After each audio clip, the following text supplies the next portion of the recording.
y'all. There you go. How we doing? How we doing? It's Thursday.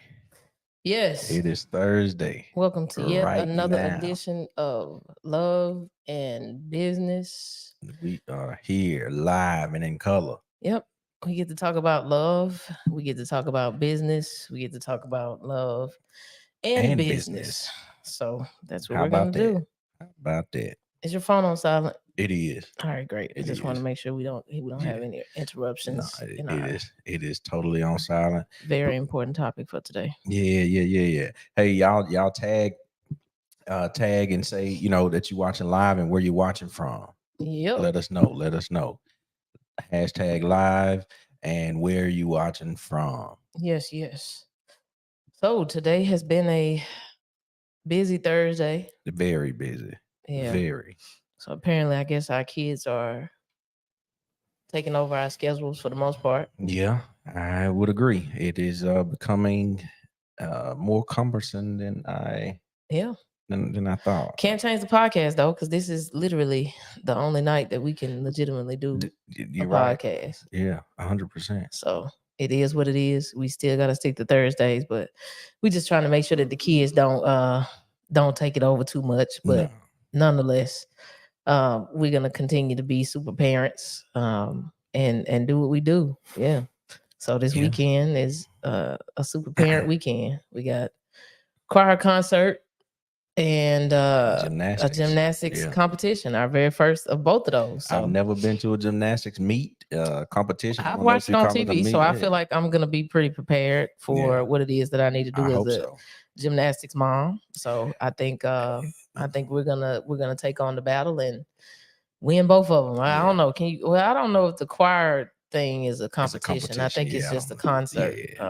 But yeah, shout out to Caitlin. I don't know if she's watching tonight, but if she is, shout out to Caitlin. She was chosen to be on the this is the Louisiana something state choir. All state choir. Okay, yeah, that part. Louisiana all state choir. Well, yes. So Caitlin was chosen to be on that. So super excited about that. And then of course, Kirsten has her very first gymnastics meet this weekend. So we're excited to participate in both of those. But my goodness, it is most definitely taxing. Yeah. It just it's a lot of time commitment. It ain't just a free flow. Well, yeah. I mean, but that's a part of parenthood. So yeah, absolutely. I'm okay with it. It's also new experiences. I didn't do the choir. I did, the Baptist choir. I don't know if that counts. That's Saturday mornings, But. Yeah, but I did. That was the only choir I did, and of course, we neither one of us has done gymnastics, so we have absolutely no clue.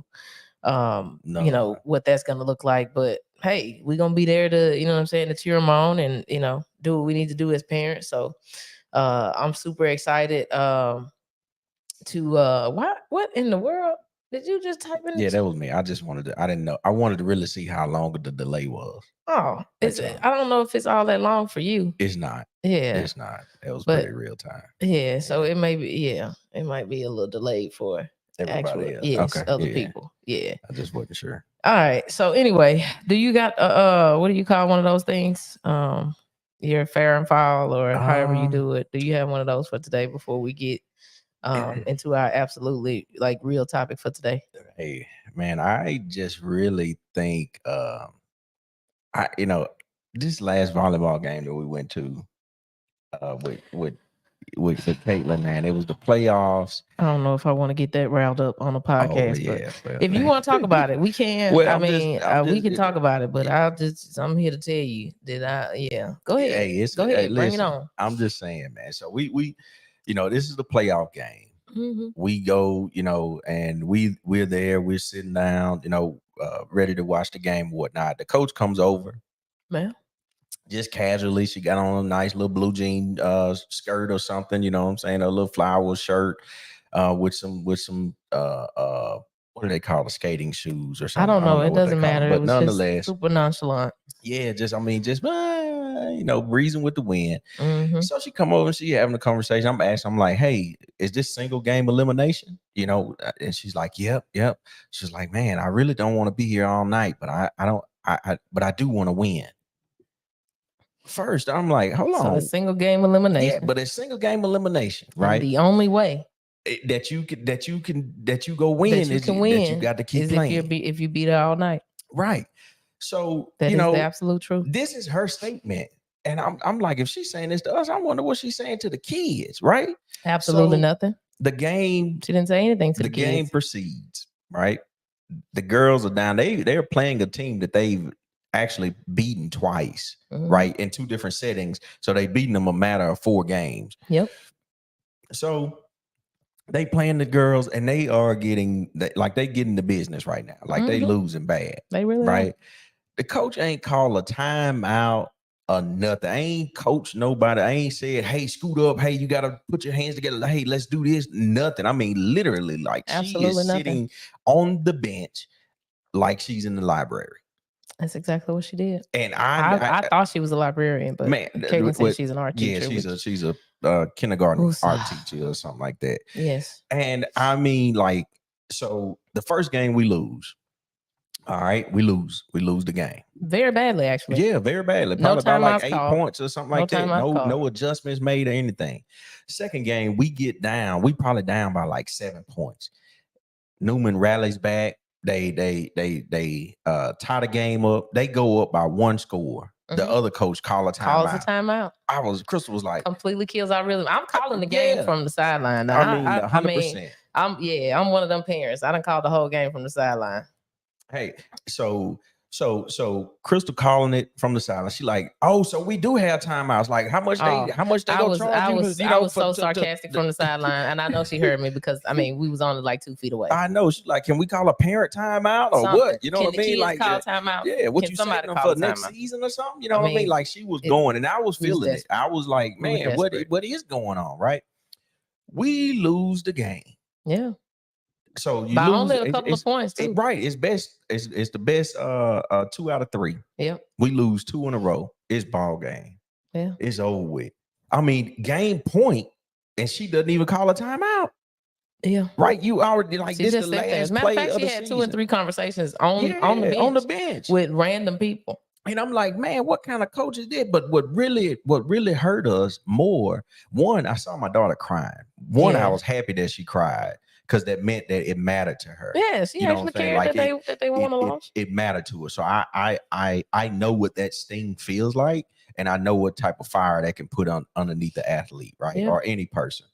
But then on the other hand, I was like, Crystal was like, man, I'm more upset that she cheated these kids out of an experience. Absolutely. You know what I mean? Of actually being coach, man. I mean, it's really it's different when you got somebody that can rally behind you. Right. When you have a support team, when somebody's on your side and they coaching you up, especially if you want to be coached. Now, if the kids didn't, you know what I'm saying, take well to coaching or whatever the case, but I don't know, man. I really didn't think that she was interested, in coaching the kids. And honestly, I'm seriously thinking about putting my name in the hat as a full-blown volunteer parent next year for the head volleyball coach. I mean, I'm just not even gonna go to the bottom. Just put me as the head coach, because just let me do it. I just think that these kids got cheated out of an experience, and it just showed that there was just such a lack of concern, Man. So if there's anybody watching that actually controls who gets hired as the head volleyball coach at my kid's school, then hit me up. Okay, you can hit me up in my inbox. I am readily available.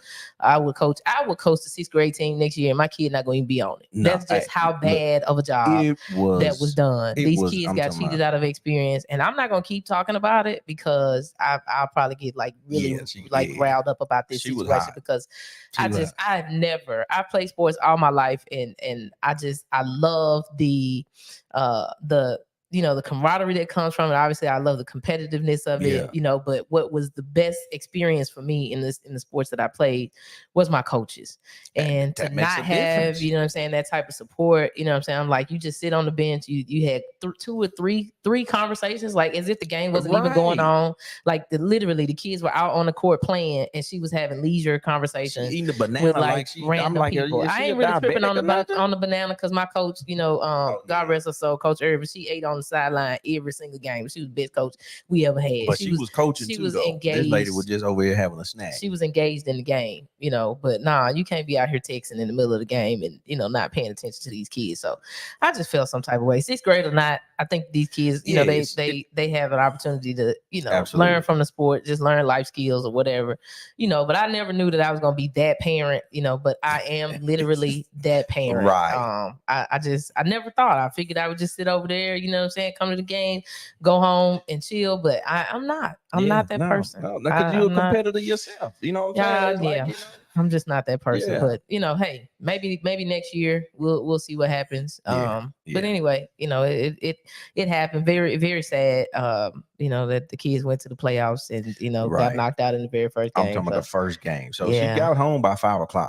Like she was able to get home by 5. I mean, I ain't gonna lie. I need to repent because I was hoping that the lady's lights was out when she got home. I also, I was like, man, I hope she missed the bus. Like, just don't even make it home on time because you want to. I don't want to be here all night, but I want to win. I'm trying to figure out how you gonna get both. You want everybody to forfeit. You don't want none of the other things. It's just the mentality of it. You know what I'm saying? Like it just like mindset matters. It help you right. I needed to call on Jesus yesterday.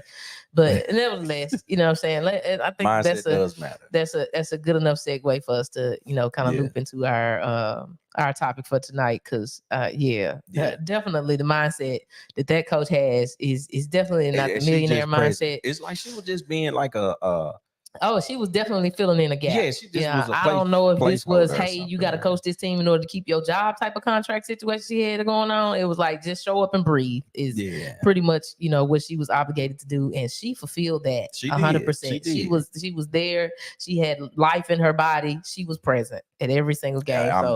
I think that was it. Yeah, she accomplished the goal if that's what it was for her to accomplish. So, whatever with that, but I think we can swing from that and go straight to you versus millionaire mentality. I think that's the topic we're gonna go with tonight. That's deep. And I wanted to talk about it mainly because we a lot of times at least for me anyway, people they inbox me or if we're out somewhere just talking to different people or whatever, just kind of networking.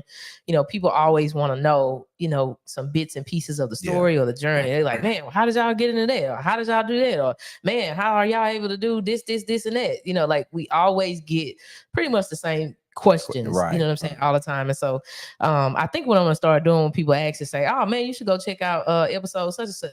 And that way we can increase our viewership. And we don't have to keep going over the information all the time. But we hope that if we can get a little bit more consistent in the information that we give here on this platform, it'll also help us to be able to kind of get that out, you know what I'm saying, when people come, because it's really, it's not something that we can answer on the spot all the time. It's like, well, how did you guys, start with State Farm? Or how did you guys get into real estate? Or how did you guys, get in business with Amazon? Or what made y'all want to do automotive? Just every time, this comes up, it's like we almost have to tell like this very long story to get to, the meat of it. And so what I'll try to do, over time is try to figure out how we can, piece this along so that the things that we did do, we can at least share it in a structured way so that, people can actually get this information and run with it. Because we don't want to just keep it to ourselves. We want, to be able to share the information. But it really is a loaded question when people ask us, how do you do all of the stuff that you do? Or how did you get into, something? It really wasn't like a one moment, type of situation. Right. No. I think it was most definitely an evolution. But, what I do realize, obviously, is that when most people ask us that question, the first thing I immediately understand, depending on how they ask the question or, follow-up questions, I understand what type of mindset they're in. Mm-hmm. And just from the question they asked. Just from the questions. And so the millionaire mentality is what I'm calling this. I didn't necessarily realize that, we had that. Not day one, you know what I'm saying? And most definitely still building on it now. But what I'm realizing is every step along the way, we picked up another trait. Another pick. Yeah. Yes. Yeah. And so I have a list for today. And it's not guaranteed that we'll complete the list for today, and it's not guaranteed that this is the completion of the list for today. You know what? You're right on time. About every Thursday night at about 8:17, you hit that yawn. Oh. I don't know if you need early bedtime, but I was counting down the meter. I thought you were gonna make it to 8:30. So let's get into the millionaire mentality tonight, people. Let's talk about it. But here's what I need you guys to do before we get into it. I need you to tag 3 of your friends, and I need you to hit the share button for me. Can you guys do that? I need y'all to do it, because see, what's gonna happen is the folks that's not on here tonight gonna be up in my inbox, and I'm gonna have to say, go back to episode, which is I think it's episode 29. I'm gonna have to say, go back to episode 29, and we was talking about millionaire mentality. You're gonna want to go back and talk about that. So let's talk about you versus your millionaire mentality. So what I kind of realized, the very first thing that we did, and just, even before we had our first business, even before, we even, did any of the things that we did, I think, the very first thing that we had to have obviously was vision.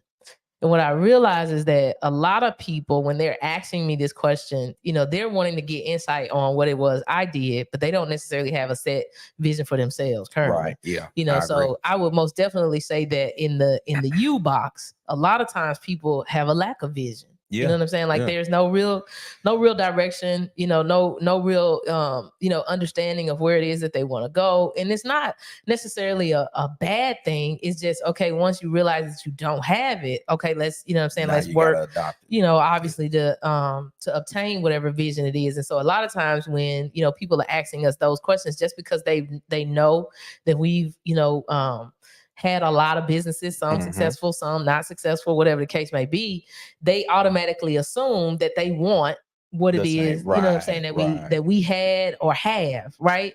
And I'm like, that's not necessarily the case. Like, I don't necessarily think that everybody is fit to do the type of businesses that we do, right? Of course. Yeah. And so when you're setting up your vision, it's not that you want to go and grab the Robinson vision. Yeah, that particular You know what I'm saying? Yeah. That's not what you want to do. You know what I'm saying? You kind of want to maybe gather an understanding of what we did and why we did it, and maybe what motivated us to do it. But it definitely shouldn't be where, you're wanting to literally copy and paste exactly what it is, that we did. A lot of times when people find out, that Lamorne is a State Farm agent, then they're like, oh, okay, well, how do you do that? Well, I want to be a State Farm agent. It's like, well, no, not necessarily. You know what I'm saying? Because that might not be your deal. Like even with me, when that was our first brick and mortar business, obviously, but all of the other businesses that we did before that, I was kind of cool with it. You know what I'm saying? I mean, the dog breeding thing was cool only because we could make a lot of money fast. Right. You know what I'm saying? In those situations. But for me, insurance isn't, all that exciting for me. I mean, I like life insurance. You know what I'm saying? Like that's probably the only component, of the insurance business that I'm excited about. And that's because, you know what I'm saying, I know that it has the power to change people's lives. Right. The rest of it, I'm really not about to be out here like, oh my God, you know what I'm saying? Car insurance. Like it's not, I'm not out here with a cape on, you know what I'm saying? Talking about car insurance. However, I know that we all do need it. Right. But I'm saying all that to say, like, I still full on participated in that business because I knew that that's what, you know what I'm saying? That's what we needed to do. Absolutely. You know what I'm saying? But that was a part of the game plan. Our vision was set, hey, we quitting these jobs and we're going to be entrepreneurs. And in the beginning stages, we had a vision to be full-blown entrepreneurs. And State Farm allowed us to, at least, get started in that. Well, we understood. We started, what I think started to happen is when we, first of all, when we look at the evolution of it, we started with the dogs. I like dogs. Crystal was like, "Yay, let's do a dog show, or let's breed the dog. We go have them. Let's breed the dog." I was like, "All right, cool." So we made a financial commitment to that. Started doing that, but then we was like, "Hey, it's another level to this. We can host a dog show. Let's do that." We did that.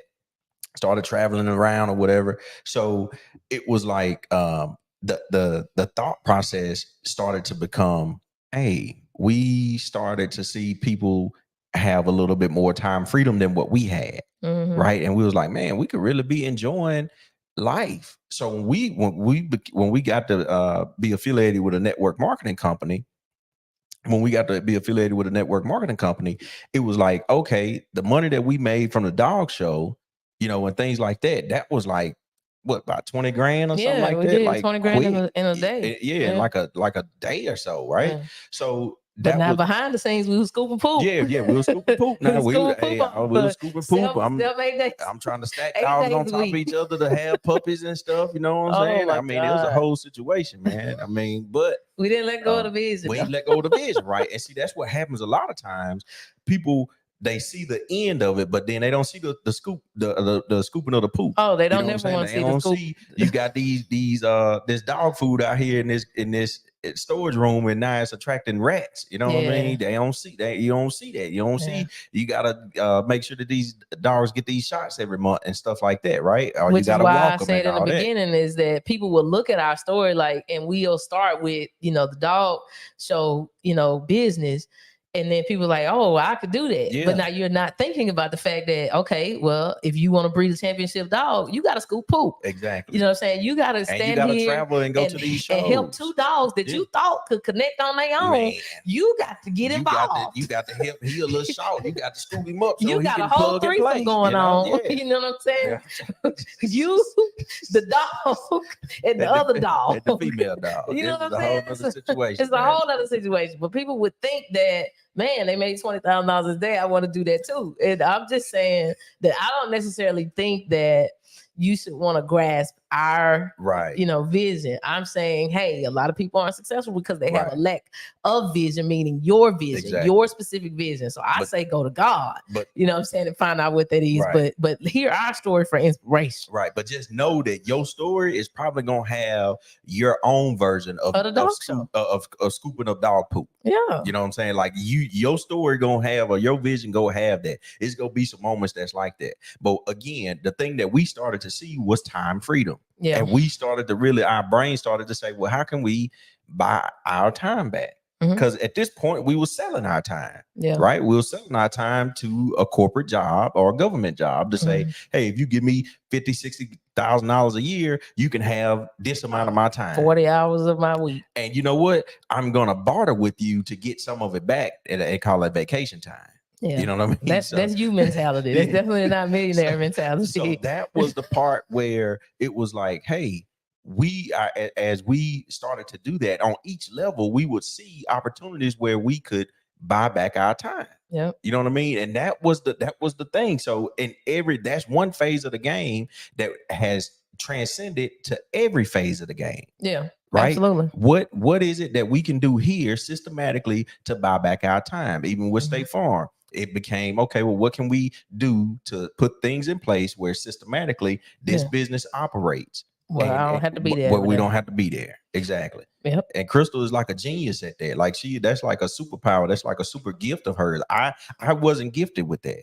Well, I just don't think that I'm that sweet, right? Like, I think that a lot of times, when people set up, businesses, and if my real goal and objective was so that I could have my time back, because with the government, I had to basically account for the time that I was in the bathroom, and I knew that wasn't legit. You know what I'm saying? I knew I didn't want to keep doing that, and so if my real vision long term was for me to have my time back, then I had to be able to create a system, that's all a part of the vision. Yeah. So it had to, fit inside of what it was that I was creating. So, okay, I just need to know that I ain't that sweet at everything, meaning I don't have to do everything for my business to be successful. I can appoint other people to do it. And then where my sweet spot has to be, my number one superpower, accountability. Yeah. So that's a superpower. I'm going to put that cape on and ask you, did you do what you said you was going to do? Did you do what I said you should do? Period. Them the only two things that I really need to be doing on a daily basis. Straight up. Did you do what you said you was going to do?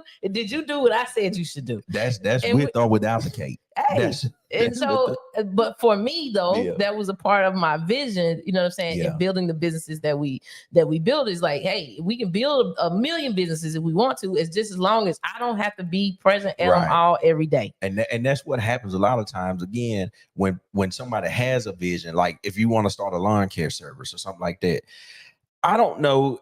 Too many people that's just super overly fascinated with cutting grass.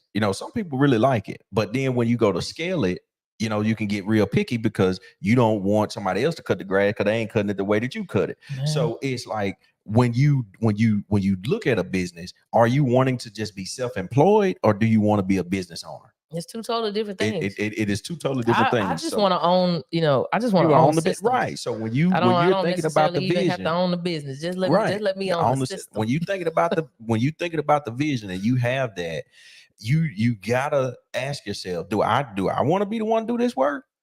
Nope. Do I want to be the one to do this work? I'm okay with knowing how it gets done, but I don't have to be the one that puts my hand on it, every single day. Because there's some people that find, super joy value in doing what it is that they do. Yeah, I was listening to a podcast today where a dude, he's actually the guy. I had no clue that there was a third part of Earn Your Leisure.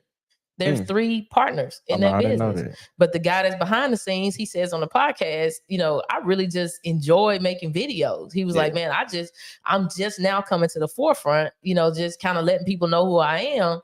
But this dude has been a partner in Earn Your Leisure since the before the creation. Oh, well, yeah. That's where you go, nobody ever knew. But this dude is sweet, at what he does. So I'm not saying that, everybody, has to be a quote unquote front and center or whatever. You don't have to necessarily be that person. You could just say, hey, I like doing this task for my business and I want to hold on to that and let everybody else have whatever. I'm saying I really don't want to do anything in mine. Like I only want to do the pieces and parts that require me, the business owner, to be present. And I'm A-okay with that. Which is what she said, what is your sweet spot? Mine is accountability. Like honestly, putting systems in place and then holding people accountable to do the work. Laying it out to say, this is exactly what I need for you to do. And being able to go through the business with a fine-tooth comb and see what the weak spots are and be able to fill those gaps to make everything go more efficient. It's still accountability all day long. And I don't have to create the system. I just need to own the system, meaning I can buy somebody else's system and put it in place in my business so that it can function the way that I need to. And then I just need to know how to check that system to make sure everybody's doing what they're supposed to do.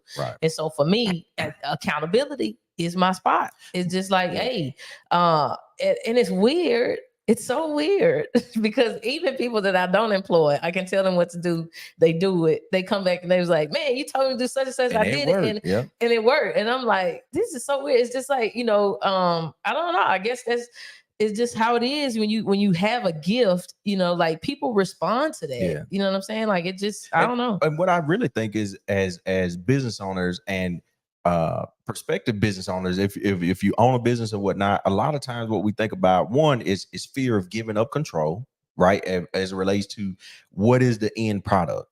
What is the result of it? Nobody can say hello or greet my customers the way that I can or whatever it may be, right? We don't turn ranches at Meineke. Let me say that, right? I will help out, but we don't, I didn't go to school for that. But I guess I'm saying this. In a lot of businesses, people are looking for like superstars or like Michael Jordans, right? The Babe Ruths or the Barry Bonds, the Sammy Sosas of the world, Mark McGuire's. Hey, they don't have to be like that. You know what I'm saying? Like they ain't got to be the superstar all the time. If you have systems in place, it'll take somebody that's average. And when you're holding them accountable, it brings them up to above average. Mm-hmm. You know what I'm saying? Because you're holding them accountable to the standard, right? So they're gonna rise to the standard, or they're gonna in somebody else's system, they could have been a dud. They could have been a dud, right? Exactly. But what the checker gets what the checker checks. Mm-hmm. You know what I mean? So if having that system in place and understanding what the vision is so that you can create a system around that that's a foundational key. Yeah. That's a foundational key. Yeah. Well, I was gonna say number 2, but I guess since you put that in there, I'm gonna add a number 2 that's different from my number 2. This list will probably grow as we go through this podcast, and then we'll probably have to just make this I don't know, a couple of weeks of running off of that. Yeah, you versus millionaire mentality. We may have to go through that a couple times, but you have another point. Well, no, I just wanted to really harp in on that accountability piece, right? Because and the accountability brings you to above average. I'm a testament to that, right? I'm a real testament to that. Because if I'm being, in situations where I know that, hey, I'm being observed or something along those lines, especially early on, football, anything like that. Like it was a different level of effort, right? But if I knew I could skate by without studying for this particular class, or I knew, hey, my teacher wasn't going to check my references or something like that, so you put the same references. I remember in college, like it was just one teacher. We put the same references for each report that we did. Well, thank God you passed. We had to have like 9 or 10 of them, right?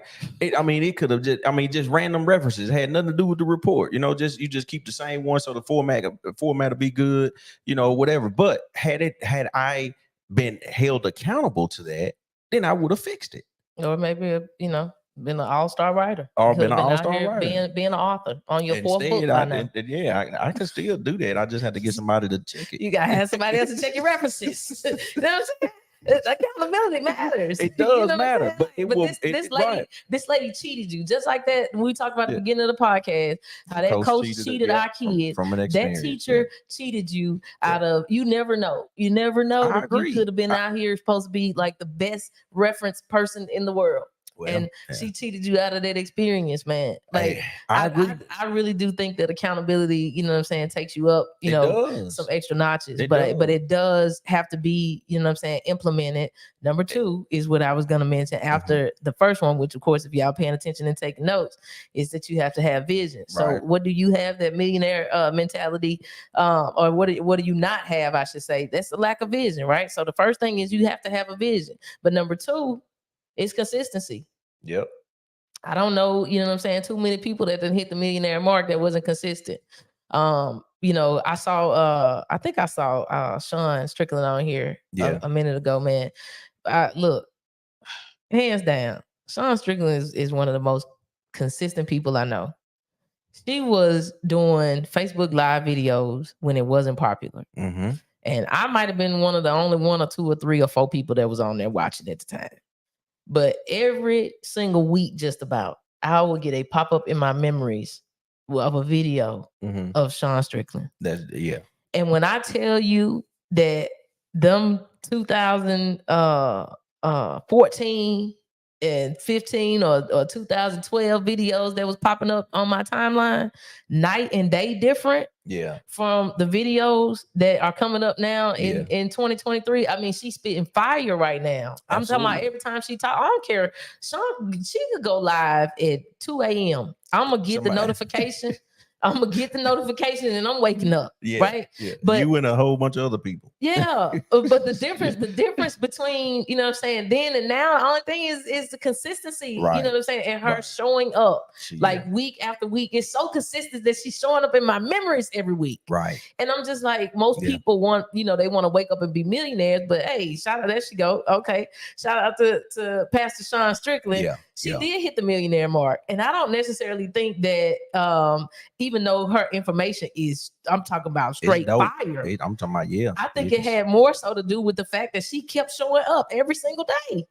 Keep moving her face back from the camera. Wouldn't, you know what I'm saying? People asking her to give money. She wouldn't give the cash out. You know what I'm saying? A program come out, she'd be like, listen, y'all, I got this new program coming out. It's only going to be $1.99. Sean, what? What? How we gonna make millions? And I mean, 50 cents for these 5 programs, but she kept consistently showing up week after week after week after week. And now I look, if you don't follow her, is she in the chat? You know, if you're on Facebook, if you're watching on YouTube, then you can't see her. But look, you need to find her on all platforms and you need to sign up for all notifications that she got, because the consistency that she had obviously showed up in her bank account. And a lot of times people want to ask us what we did and they don't. I don't think people never ask us the right question. You know what I'm saying? Like, ask me. I agree. You know what I'm saying? Ask me, what did I give up to be here? You know what I'm saying? Ask me, you know what I'm saying, what struggles I had to, you know what I'm saying, endure prior to these moments. You know what I'm saying? Like, don't walk straight up to me and ask me, how do I get in business with Amazon? Because you ain't consistent in waking up every day and doing the same thing over and over again. You're not consistent in reading books. You're not consistent in listening to podcasts. You're not consistent in signing up for programs or coaching or whatever. But you literally want to jump on a phone call and find out how you too can own a logistics company. And I'm just here to tell you that we didn't just wake up one day and own that company. Right. You know what I'm saying? So much more to it. It's way so more much than more that. to it. You know what I'm saying? It was us. I'm talking about scared out of our minds, investing in programs that invested in us. It was, you know what I'm saying, us saving up our time on our jobs when we were still working and only using those hours to either go to conferences or events or to take off to in some capacity to learn something. I'm telling you right now, I don't know if one of us was responsible for starting flus or whatever, but we was sick going to work. Now I'm not telling y'all to do that, but I am saying they got telework now. So I say, can I work from home today so I can save my time to go where I need to go? I mean, it was a part of the plan. It was like, hey, we want to go to this conference, right? We want to go to this conference because they are going to be teaching about this, and this. And I think this will help us. So let's go ahead and put it in the calendar. Hey, we saving money. Shout out to Shonda, man. Man, Shonda was there, but every time it's had a conference, it could have been called, I don't care if it was called Wake Up. If the conference was called Wake Up in Atlanta and it was Wake Up in Chicago and Wake Up in California, we was at all three. And they would still talk about the same thing all 3 times. And we flew out there every single time to hear about Wake Up Now. It didn't matter. It didn't matter what they was talking about. We just knew that we needed to be in the environment. So we was consistently showing up in all of these environments. And people don't want to sit back and listen to that conversation when we tell them stuff like, oh yeah, we flew here, we flew there. Well, that was the same conference in Chicago. Yeah, but they might say one thing different. Oh, we go over here where we might meet another connection different. Absolutely. You know what I'm saying? You never know who's going to show up in Chicago that didn't want to fly to LA. Exactly. You know what I'm saying? We don't know who's going to show up in Atlanta that didn't come to LA. Exactly. All I'm doing is making connections, building my network, but I'm learning from other people with like minds. Why? Because they all coming to this deal. I don't care if it was 5 minutes up the street from their house. Exactly. But they still made the time commitment and they paid money or used their resources to get there. So the fact that they committed that much is much more than what most people that's probably in your immediate circle, if you have not tooled yourself with friends like that, it's probably much more than they would do on any day in their city. You know what I mean? Because of that, we got to get on a plane or at least drive 4-5 hours to see some of our close friends now. Yeah, exactly. We just went to Philadelphia to a birthday party. I'm just telling you know what I mean? It was like every time we go to a birthday party, we got to get on a plane. Yeah, I mean, but it's like, hey, that's part of it. But see, what happens is it's not like you just go and you get a magic touch and now you like, no, it's not that. You keep showing up. And then you start to have conversations with individuals that are in these rooms, right? And you start to put these different things in place. And then when you do have an idea, guess what? Now you got other valuable friends that you could possibly run it by, or that you can start to, hey, what do you think about this? What do you think about this? Because I'm telling you, your environment plays a major factor in the things that you do, how you live, how you vacation, where you definitely helps with your millionaire mindset. You don't want to go on vacation with somebody that can't afford to eat at the same restaurant that you eat at. I am not going. My mama was on here.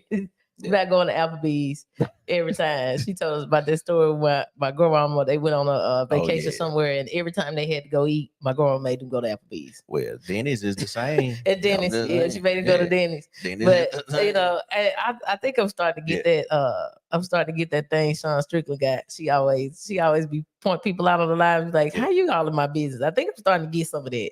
My mama there. Look, I clear as day. I heard somebody say I can't afford to fly. Look, I'm just telling you that we couldn't afford to fly in the beginning stages either, right? We couldn't. It was a sacrifice. But before we could actually afford to fly, I could afford to buy. To Atlanta. We did drive. Yeah. But before we could afford to drive, I bought a book. Yeah. Bought the book. I keep telling y'all over and over again, I literally have a PhD in YouTube University, and I am still enrolled. Like literally, I took Caitlin to practice tonight, and all the way back, I was on YouTube University listening to a podcast. I don't play no games about that. There's no reason for me to throw in the trash YouTube University. There's no reason for me to throw in the trash Audible. There's no reason for me to throw in the trash all of the books that got me to the point that I could afford to pay to drive, that got me to the point that I could afford to pay to fly, that got me to the point that I could afford to pay first class. This next level then affords me the ability to fly private, right? Like I'm not gonna stop doing what I was doing. Consistency.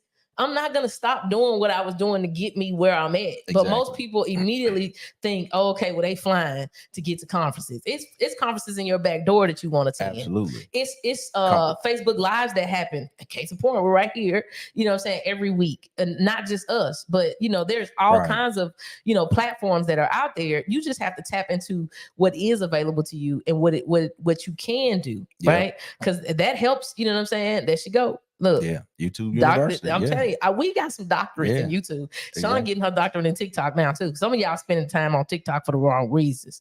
You on there for entertainment, but Sean is on there getting a PhD in all kinds of categories. As a matter of fact, I think she's about to get her. She about to be a medical doctor soon via TikTok. Look, I used to say I have a PhD in Google, but I'm really getting my undergrad in Audible right now. Yeah, you know what I'm saying, like legit, right? Because I want to Google information that I know, right, that I want to just know the answer to right now. Yeah. You know what I'm saying? If I'm on YouTube listening to videos, or if I'm on Audible listening to something, that's some stuff that I'm trying to uproot and add some new seeds in. You know what I'm saying? I just have a venting moment. I don't know. They're definitely not going to get through all this whole list today, but here is my vent. The man just said that he Googles what he wants to know right now. My Lord. That's a millionaire mentality. I don't ask people stuff that you can Google. Oh, okay? Yeah, it is a Googleable. I don't know if y'all know how much money I make just from people asking me questions, pay me to ask me questions that I literally can just Google and ask chat. I promise. I promise. Millionaire mentality is going after what you want and not depending on everybody else around you to get it to you. Yep. Like Google, like who's Google. You come to the experts and the sources when you went all the way to the end of that. And the reason why I say ask Google first is because it helps you to build, you know what I'm saying? It helps you to build your skills. It helps you to retain more knowledge. Because if you think if you think I'm the source, you're gonna keep coming to me. You gonna keep on coming and you gonna keep on dropping them coins. Oh, and here's the thing.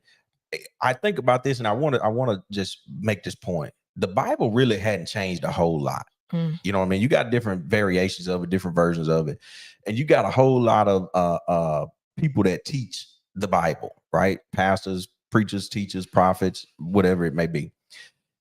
The point of the matter is, we all have access to it.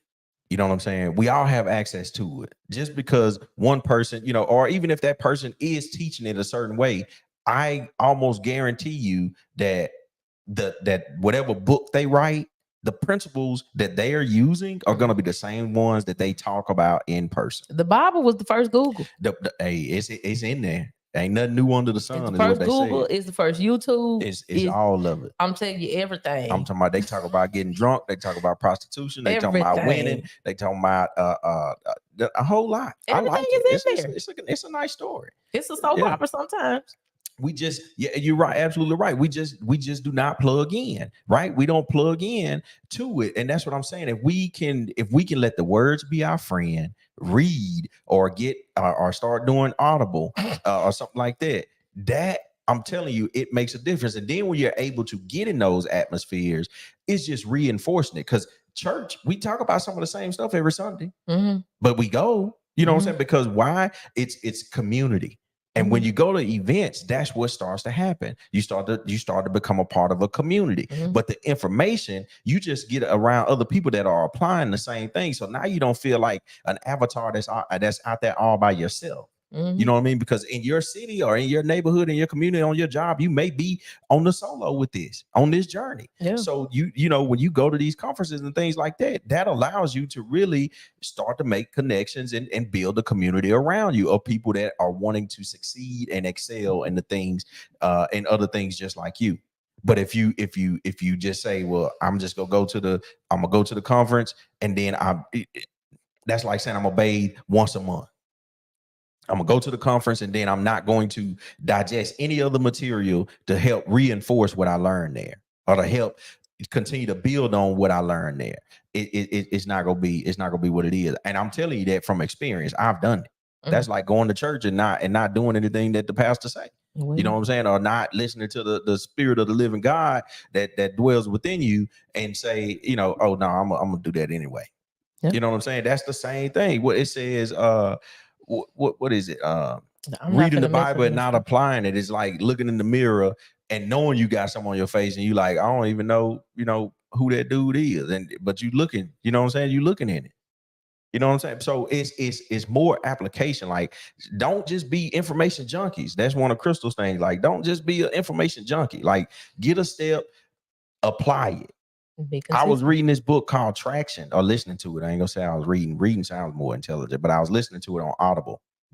But it's like an 8-step deal. And I'm like, you know what? I really need to go back to step 1, listen to it, and stop there until I get finished with step 1. Like, until I implement step 1. I don't need to know step 2. Well, I think people feel like they've accomplished something by saying that they've read the book, you know, and it's not necessarily. I mean, you could tell if somebody actually, you know, reading the book, exactly, and applying the book. Like, nobody's giving out trophies.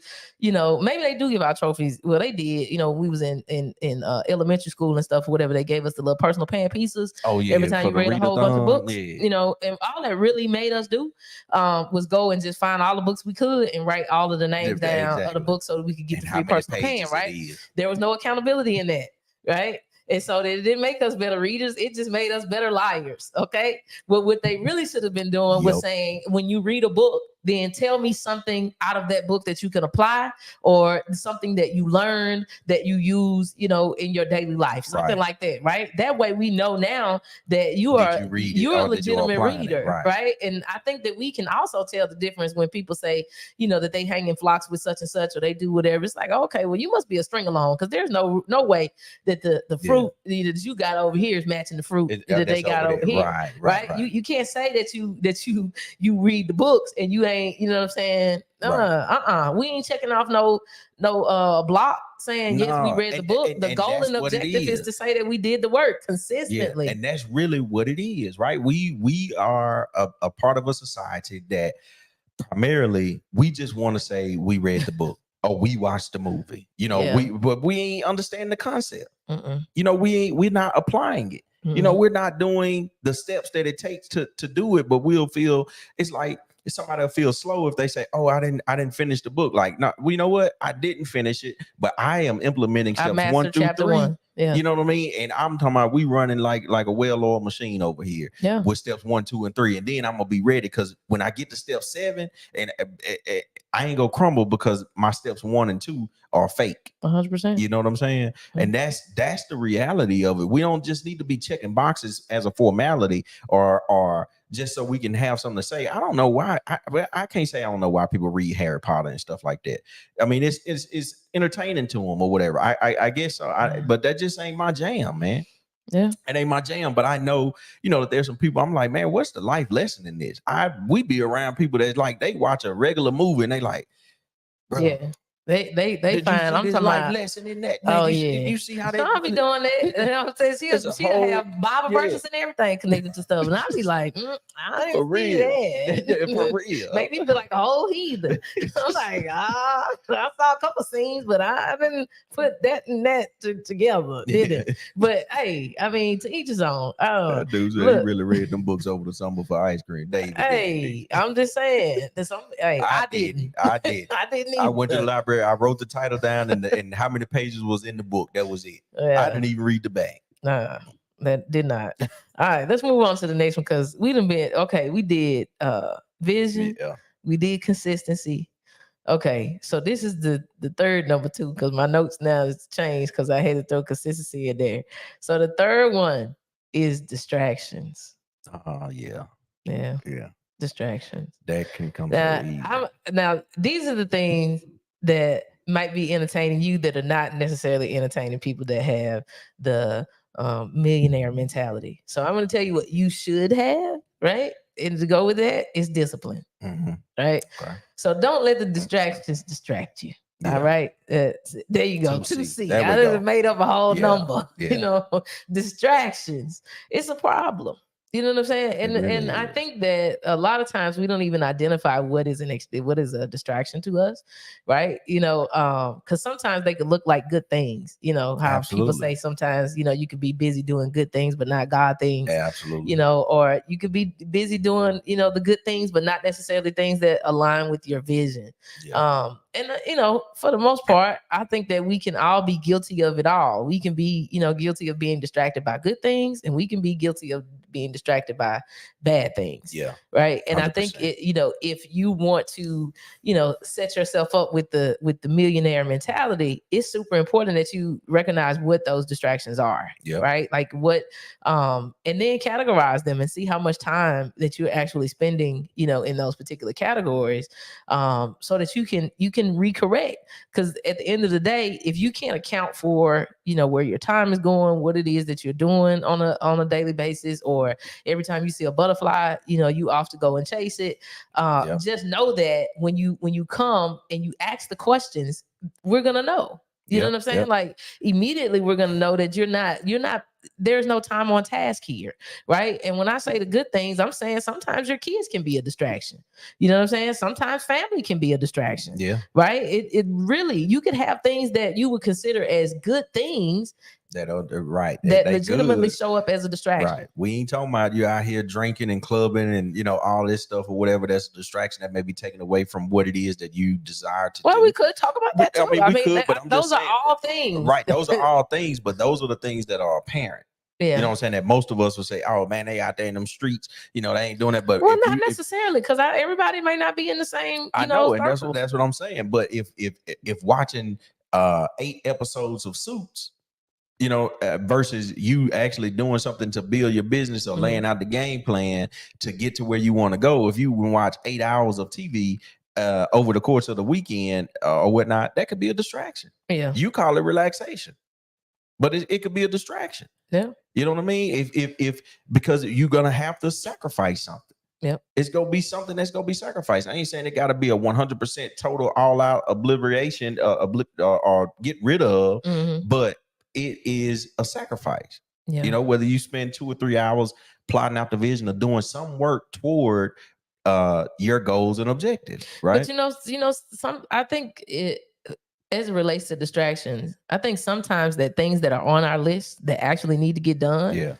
can also serve as distractions, depending on your personality type. And the reason I say that is because, perfectionist came to mind. Okay. And I don't know why. It could be somebody that's literally watching us right now that has that particular issue, but it feels strong for me right now. So I felt like I needed to say it, whereas, you have a list of things to do, you chunking down the list, you've gotten it done, but now you got to go back and you got to redo what you've already done. Cause you feel like, it ain't perfect. It's not this, when really, that's a distraction. Yeah. You know what I'm saying? Because it's done.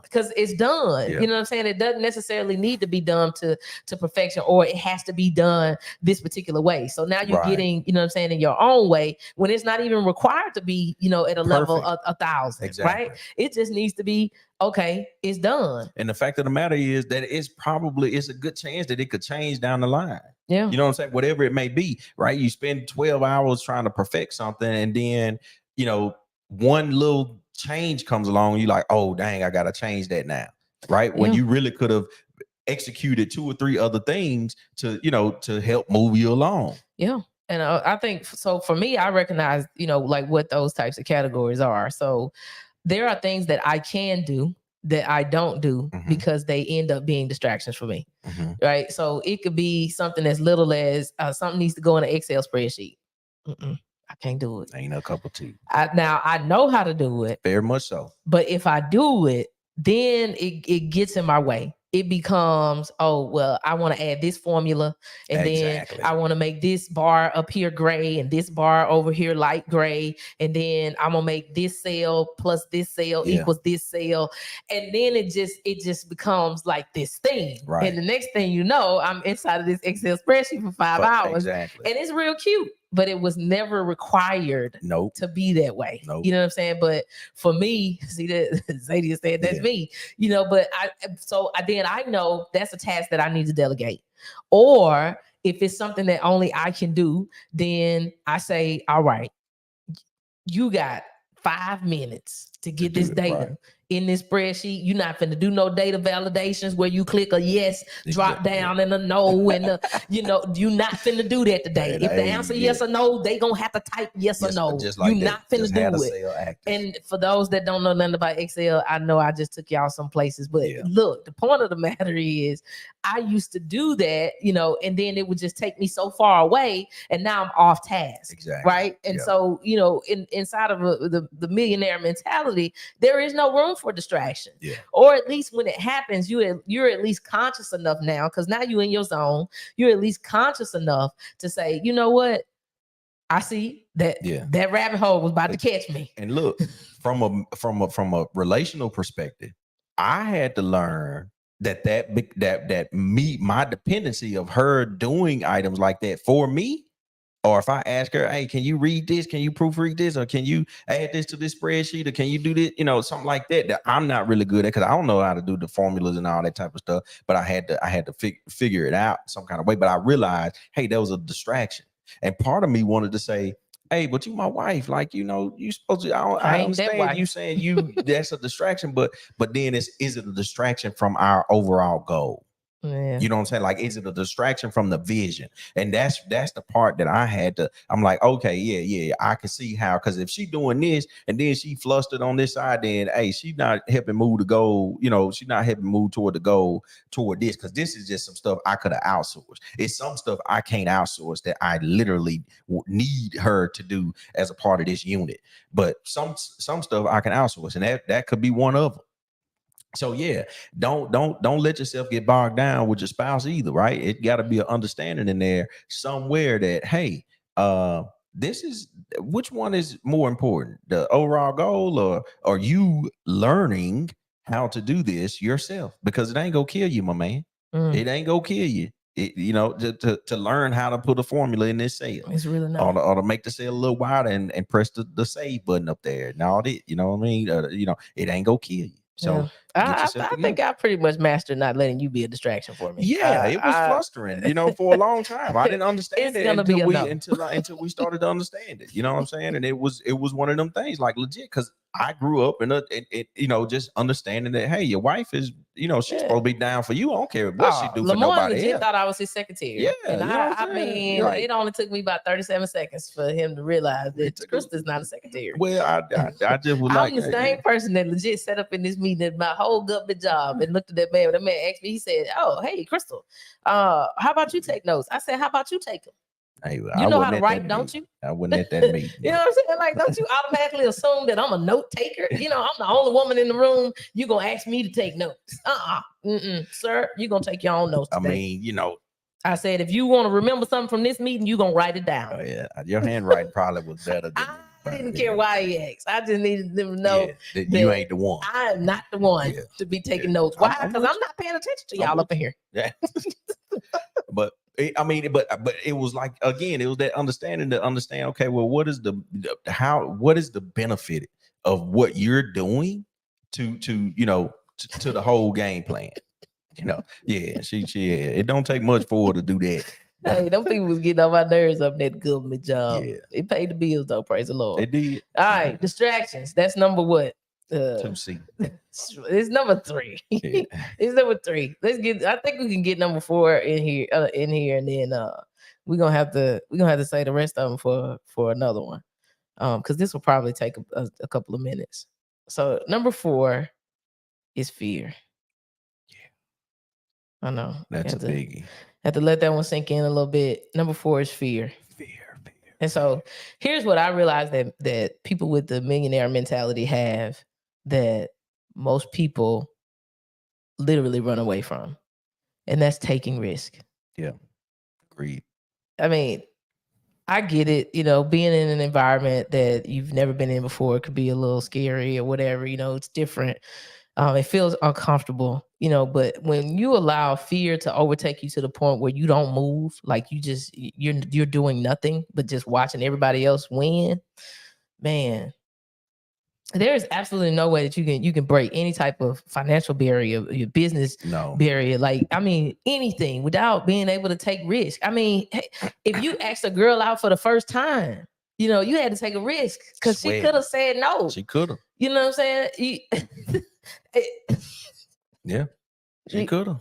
You feel like you had some thoughts in your head. Nah, man. I mean, you know, hey, I'm just saying there's a lot of firsts, right? There's a lot of, you tried out for your basketball team. You took a risk, you know, and I'm like, we do it all the time. And then when it comes to taking, a risk on ourselves as it relates to business, then we get all foggy. You know what I'm saying? We act like we don't have that muscle. Yeah. And it's in there. Yeah. I mean, and I really think, and this is no shade, but I think this is a reality, is most people are afraid. One is because of the financial commitment, and they really feel like they are selling some of their life, and you kind of are, because you still trading dollars for time. Look, we had some. I just want everybody to go back. If you could just close your eyes and just go back. If you went to college, or at least you went to high school, something, you just go back to the moments where you took dumb risk. A lot of them. You know what I'm saying? I remember you called me one time and told me that you and your friends, I think Emmett on here, that was y'all said y'all went. Now the truth probably finna come out today. What happened? But you said that y'all drove all the way to the Florida Keys. We went to Marathon, Florida. From Western Mississippi. From Western Mississippi. And I don't think you had more than $60 to your name. It wasn't a whole bunch. Emmett on here. I don't think he had. You right, Emmett. Say Lord, because I'm about to expose all y'all business. Hey, we went though. I'm just saying. We had the little map quest. A lot of y'all probably got these dumb high school, college stories, right? Where you done got in a car, don't know where you gonna stay, what you gonna eat, probably pack some ramen noodles. No, we ain't had no noodles. We stopped at Waffle House. Whatever. You know what I'm saying? On the way back. I'm saying that, you know what I'm saying? You done got in the car and then took off in a direction. You ain't got but $60 to your name. I had 100. It was probably 1,000 miles from It was a long way. It was a long way. And you mean to tell me you done got in the car, you done went to, what was it, Freaknik? The people going to? No, I'm just saying in general. You know what I'm saying? People got in the car and they did some dumb stuff. Yeah, but now all of a sudden you got to put it all on the line to risk it for your family's future. You know what I'm saying? For your legacy. You know what I'm saying? For you to build, this $1 million business, and now all of a sudden a $500 course is scaring the mess out of you. Right. You know what I'm saying? But yet and still, we the same folk that bought into, I'm gonna pay $10,000 a semester to go to college. Ain't worked in your field yet. Ain't been in your field yet. But yet and still, this $500 course now. This is less than the cost that you done paid. You didn't even, they forced us to take the history of the college. And we had to pay for it.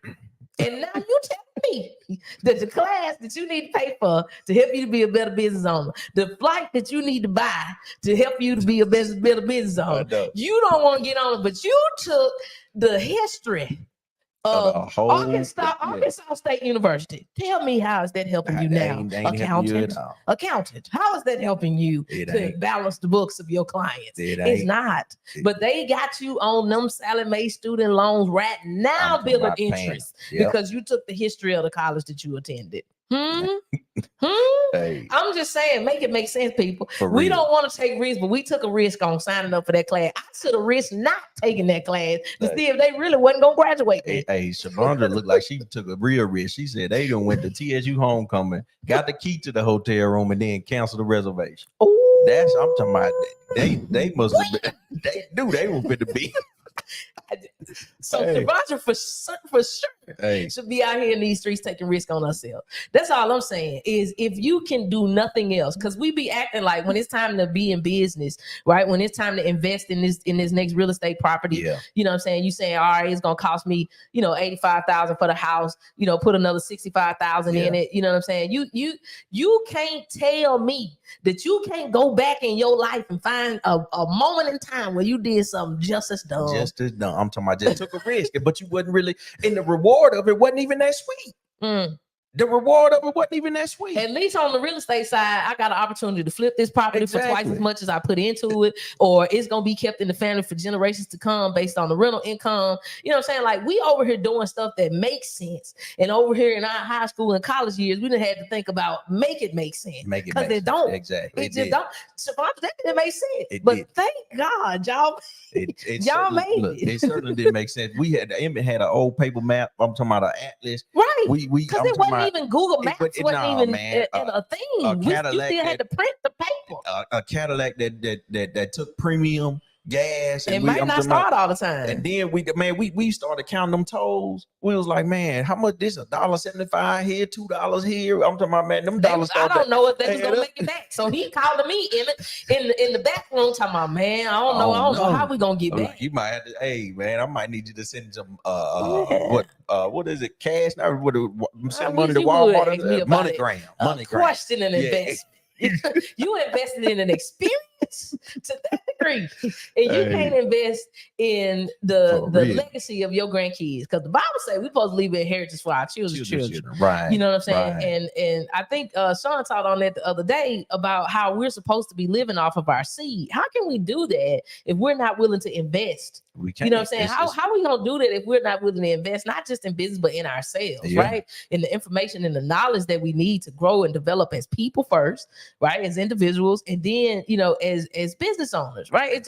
It's not gonna just come out of nowhere, right? Like, you really got to be able to take a risk on yourself. And please do tell me how you gonna ask me to invest if you ain't investing in yourself. Right. Exactly. I need to at least know that you read chapter 1 of that book. Exactly. You invested in yourself. You know what I'm saying? And then I need to at least know that you got some skin in the game. If you're not willing to take a risk on yourself, why would other people, you know, be willing to do that? But then you want to take an hour or 30 minutes of my time for me to explain something. You want me to invest my time. But you can't show me where you've taken a risk on yourself. Like, it's in there, folks. That's all. I just want you to jog. Anytime you think about that. Now, I'm not saying that every time that you get ready to take, you know, a risk, like you just gotta do it. You gotta jump over in there. But I am saying that sometimes we let fear talk louder than reason. Absolutely. You know what I'm saying? And I've been able to rationalize the fact that, you know what I'm saying, I did take the history of Tougaloo College. You know what I'm saying? And then I had to go take the history of Jackson State University in order to graduate. And Sally Mae and them, you know what I'm saying, they got the interest off of that. I'm saying, at least let me go and invest in myself in a completely different way, right? One that can definitely benefit me for 100%. Generations to come. Yeah. Let me go and take a risk in that. And I think that we don't take enough time to sit back and say, man, you know, I did do that. So clearly you were fearless at some point in time. At some point. And some of it didn't make sense. Like, you knew the odds. Everything was stacked against you. And you was like, you know what? I'm gonna do that. Yeah, I'm gonna go anyway. I'm gonna do that anyway. You know what I'm saying? I call it resolute belief. Right. Resolute belief. That's what we gotta have, right? If you want the millionaire mentality, you gotta have resolute belief that regardless to what it is that I invest in, regardless to what it is that I do, regardless to what the big picture might look like right now, I got a resolute belief that what I said is gonna happen, right? Yeah. If I'm taking this risk, for me now, it's no longer a risk because I have a resolute belief that this is gonna work out for me in my favor. Absolutely. Like, that's what we gotta be, because clearly you and Emmett and Charles and them had a resolute belief that on $60, at least in your pocket, I don't know how many of them boys had, but on $60 you could make it 1,000 miles away and back. We went. You had a resolute belief. We had a place to stay. It was a small place. I slept on the couch. I think I might have slept on the floor, but nonetheless, yeah. And then we stopped in Fort Valley, Georgia. I got lost. Emmett took a real risk, let me drive, because we ended up in Auburn somewhere. This is 15, 20, 30 years later. He still has no sense of direction. And if it is as bad as I know it to be now, it to be worse then, because I give him regular lessons. Man, I say, Emmett, man, we seeing these Auburn signs, this Cadillac Williams on this sign up there. I don't think we're supposed to be going this way. We're trying to get to Fort Valley, Georgia. Like, man, he probably been asleep for 2 hours. All I'm saying is, I know, and y'all ain't got to put y'all stories in here in this chat like Shavonda did. But listen, I'm telling you right now, lady, you are a risk taker. But that's a real risk. That's a real risk. All I'm saying is there is a place where we can go back in our mental Rolodex and we can find places where we can identify ourselves as a risk taker. Yeah. That's all it takes, because if you did it before, you could do it again. And look, there's 2 movies that I'll say that I recently watched, or documentaries that you guys should watch. And it's Jewel. It's about JUUL. It's about the vaping deal. I think it may be called Big Vape or something. It's on Netflix. And then Blackberry. The BlackBerry movie. Oh, the BlackBerry movie was it's really both good. of them are about them starting those products. Them starting those products. A lot of times we're not even starting products, like we just plugging and playing into systems, into somebody else's system. These people are saying, hey, this is not something that's not even on the market. Let me build a prototype and bring it to companies to see if they will buy it. I'm talking about they putting major money into this. They was even going in the room before the product was even like a thing. Yeah, they were just going in the room talking. They didn't even have a prototype, because when old boy went in there for the last iteration of the BlackBerry, he hadn't even had that made. He just walked in the room and was like, the BlackBerry gonna be this, and this, and he was like, and how you gonna do that? He was like, yeah, and it's gonna do this, and this, and I'm like, this man ain't even made it yet. Yeah, he hadn't even made the product. He just walked in the room and told these people off a whim that he was finna be in competition, because Apple was about to release the iPhone. They was about to release the iPhone, and BlackBerry needed to do. I did not know that BlackBerry had 45% of the cell phone market. Did not know. I had 45%. You did. I thought it was the dumbest little. I'm like, man, the little thing. This is weird. The BlackBerry Pearl. It's just like folks that have iPhones now. Sometimes I just be like, I don't know how y'all have iPhones. They just different, man. I mean, was. Look, I never knew BlackBerry had that much of the market. 45%. 45% of the market, they had it. And this man, I'm talking about on a whim, just, hey, I gotta save my business. Let me go in here. And he just made up something. Yeah. Now, if you ain't seen the movie, well, we all know what happened. BlackBerry's gone. Yeah, but you still should watch Research in Motion, RIM. Y'all check it out. It's a lot of lessons in it. It's a lot of good keys. Watch it. He took a risk. It didn't work in his favor, but still, I think it did work. But they from a corporate structure, they had some stuff on the back end. Yeah, they had some other stuff that was going on. So who knows? The risk probably could have, you know what I'm saying, turned out something different. But I just think that, it's important, not only just watching things like that to see how these people moved, and you could kind of study that. So if you're one that's kind of slow, to take risks, then maybe you should watch, different documentaries, like the one on Steve Jobs, and the one they did on Facebook. Like, just watch all of these different things and see like what these people did, and it shouldn't like put you on a major pause. It should just give you more information, right? Exactly. It should give you more information to be able to to be able to make moves. You're right. It was a whole bunch of government people. They did some deals. You could really get emails. Like there wasn't too many phones that you could get emails or whatnot. And it had the little trackball on the side. Like that was the deal. Like that beat the heck out of a Nokia. It did. I really didn't realize that BlackBerry was as big as it was until I watched, that documentary. And then it made me feel bad for all of the people that founded it, because I'm just like, man, I don't know what I was thinking. We should have put integrity at the top of the list for the millionaire mindset.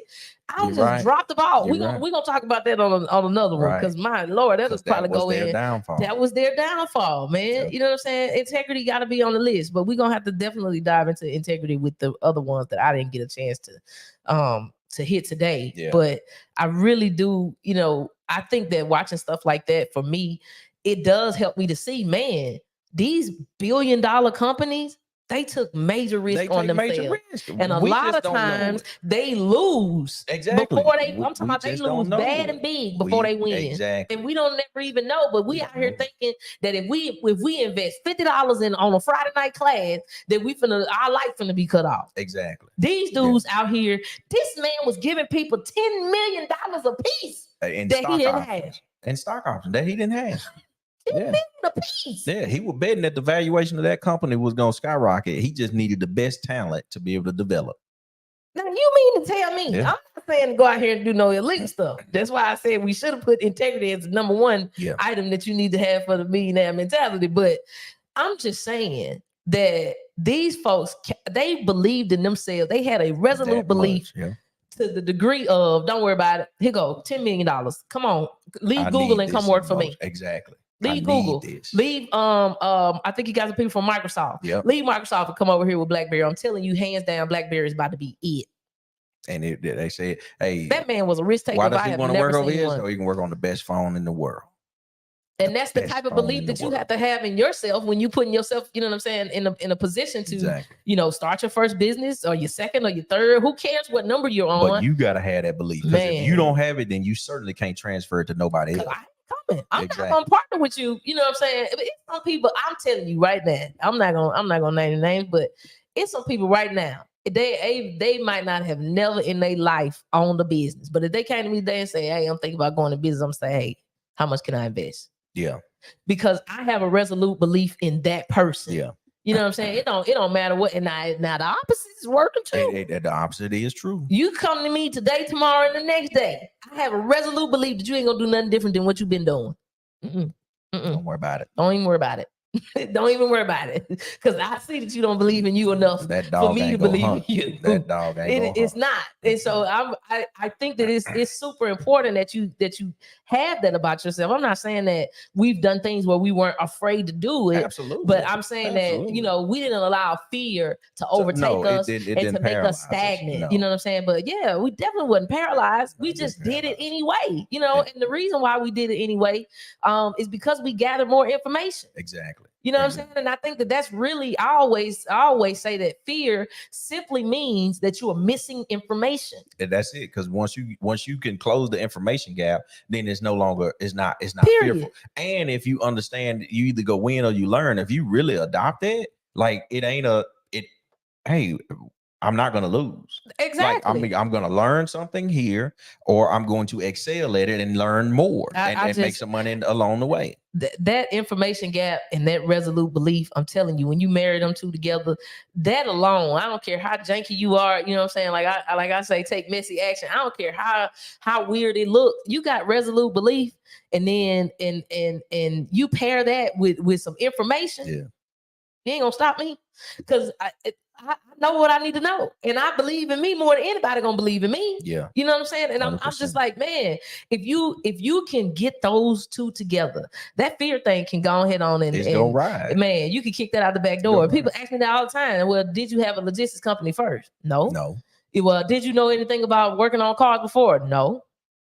I closed the information gap. I had already knew I could believe in myself enough. Why? Because from jump of the dog show business that we talked about, I'm like, man, if I can make $20,000 and all I did was just made 2 dogs have puppies and consistently showed up at these shows.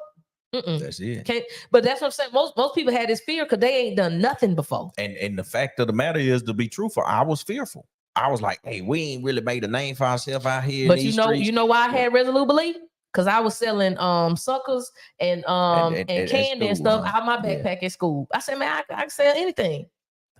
I wouldn't. I had practice in the field, man. I'm just saying. I think that's how you erase. If you want the cheat code on how you erase fear, you just gotta get off your butt and do something. Right. And then you gotta do something. Right. And when you see that other people are out there and they may not have as much success as what you think they may have, and right away or whatnot, you see that they've had some bloopers as well, some moments that they had to learn.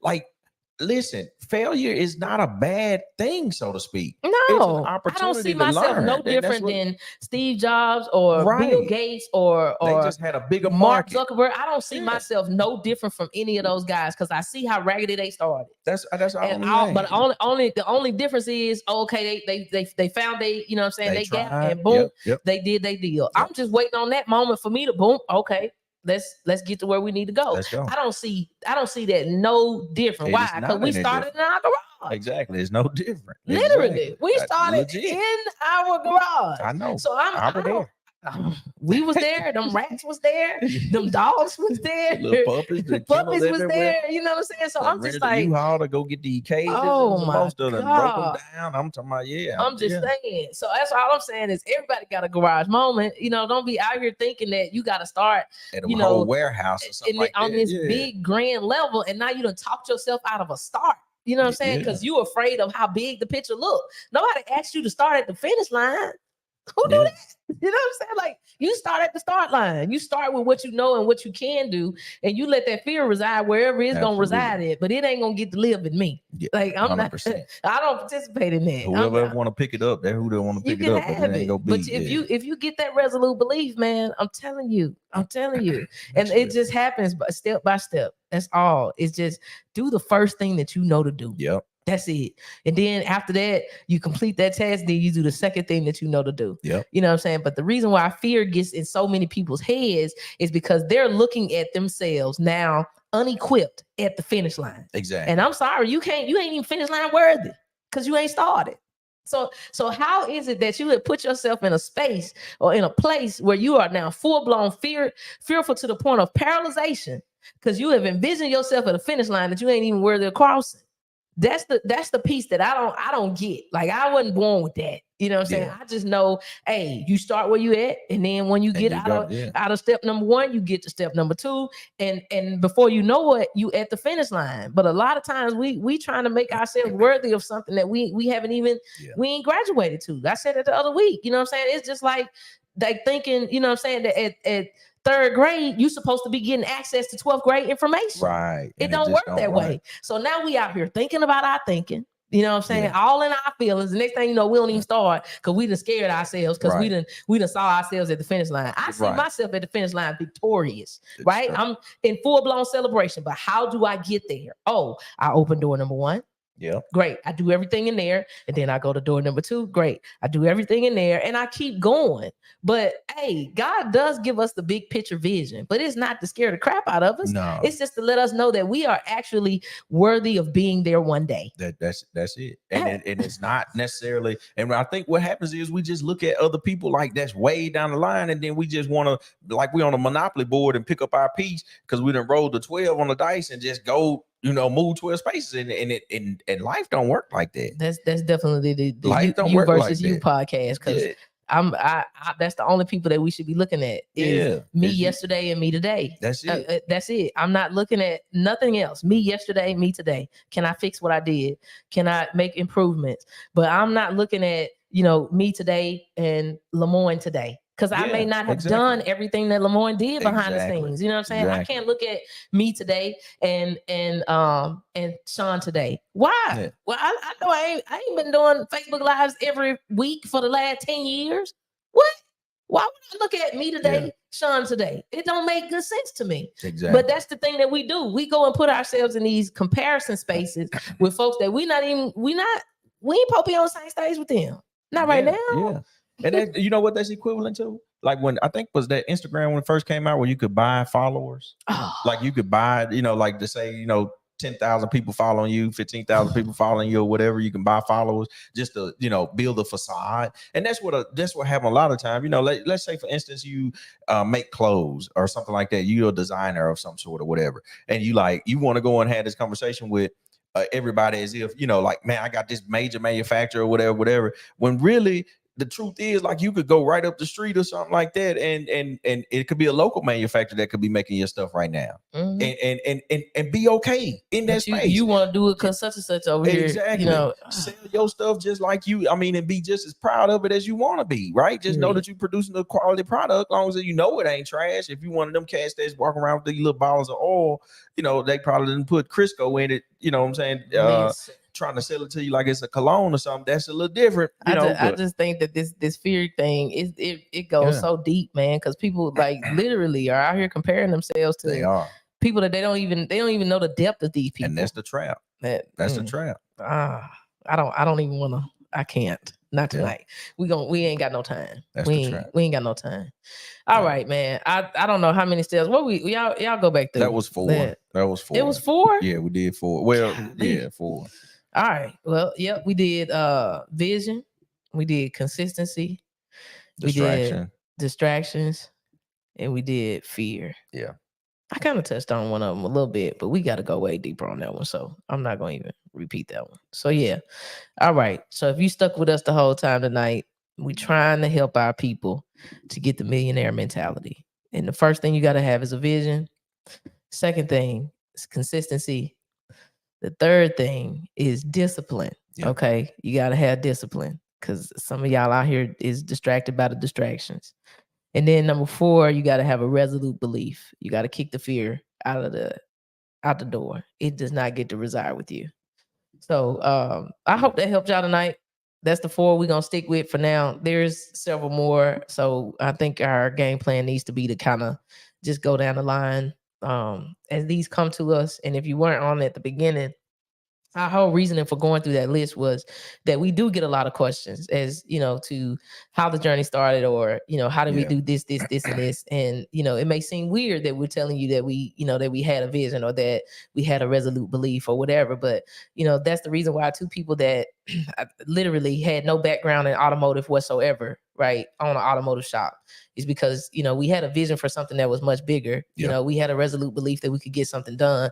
And we most definitely didn't let fear stop us, even though the numbers were looking big, right? And so a lot of times people ask us that question, but they don't, how did you get an automotive shop? And we're just not able to like sit in that moment and then list these things out. So our plan here is to try to, be able to list out, the things that we feel like were helpful for us, in the journey, these traits, I guess you could call them, that were helpful for us in the journey as we continue to go. I think there's some things that we're recognizing now, that have been helpful to us. But even on the podcast, we came up with with an extra one, because integrity is going to be on there, and we're going to talk about that, in the weeks to come. But I think that it's super important that when you ask people these questions, that you're not just trying to get the surface level stuff. Like, you really do need to ask questions that dig more into, who these people are, what they believe, and then see what they have consistently done. Like, if you really want to go where somebody else has been, or if you, if you really do want to own a multi-million-dollar business one day, you really have to study their traits and their habits, not just what they have or what they present to you in your face, right? So that's our tidbit for tonight. We thank you guys for hanging with us, and we will see you, I believe, next Thursday. Yes. I think our schedule is clear. Next Thursday. So we'll pick right back up next Thursday with the second part of you versus the millionaire mentality. So we hope you guys have a fantastic Thursday night and the rest of your week. All right. Good night, y'all.